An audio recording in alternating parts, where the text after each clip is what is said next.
첫 번째 뉴스는 미국 2020년 대선 흑인 사전투표 대거 참여입니다.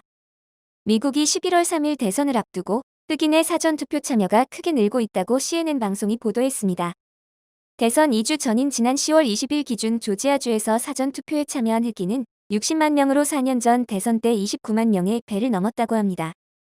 2016년 대선 때 도널드 트럼프 대통령이 민주당 힐러리 클린턴 후보를 이겼을 때 백인의 트럼프 지지가 원동력이 됐지만 한편으론 민주당 지지 성향이 강한 흑인의 투표 불참 역시 큰 요인이 됐다는 평가를 받았었습니다.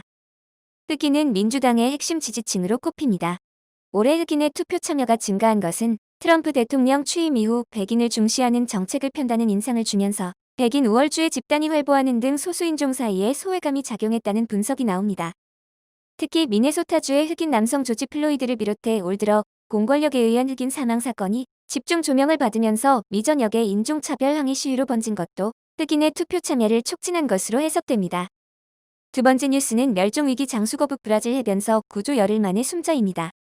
브라질 북동부 해변에서 발견된 멸종위기의 장수거북이 구조된 지 열흘 만에 죽음을 맞았습니다.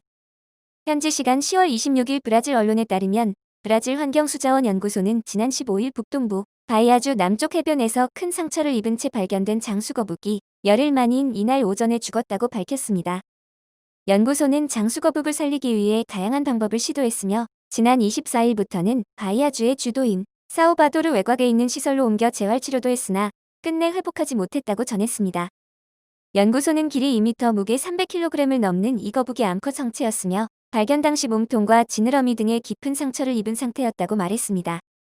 장수거북은 지구상에 있는 거북류 가운데 가장 큰 바다거북으로 등딱지 표면이 각질판 없이 두꺼운 가죽질 피부로 덮여 있는 것이 특징입니다. 바다거북과 붉은 바다거북이 최대 수심 340m 깊이까지 잠수하는 것에 비해 장수거북은 1000m 이상 잠수할 수 있으며 잠수 가능 시간도 최대 90분가량으로 파충류 가운데 가장 긴 것으로 알려졌습니다. 세 번째 뉴스는 러시아서 10대 여학생 군대 가세요 최근 반응 엇갈려입니다.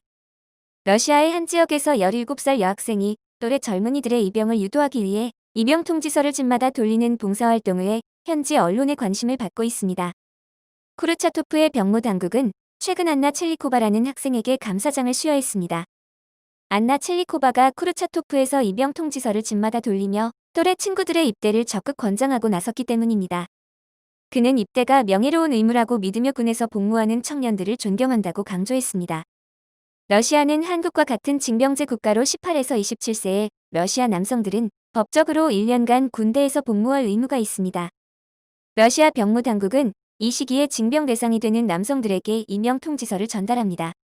이 과정에서 일부는 일부러 입영 통지서를 받지 않아 병역을 회피하는 수단으로 악용하기도 하는 것으로 알려졌습니다.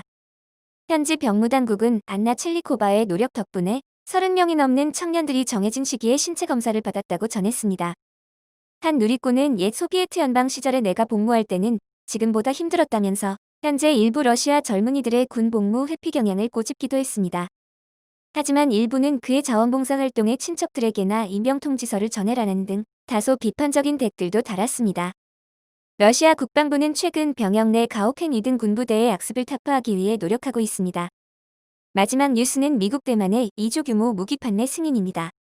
미국 국무부는 18억 달러에 달할 수 있는 무기의 대만 수출을 승인하고 이를 의회에 통보했다고 블룸버그 통신이 보도했습니다.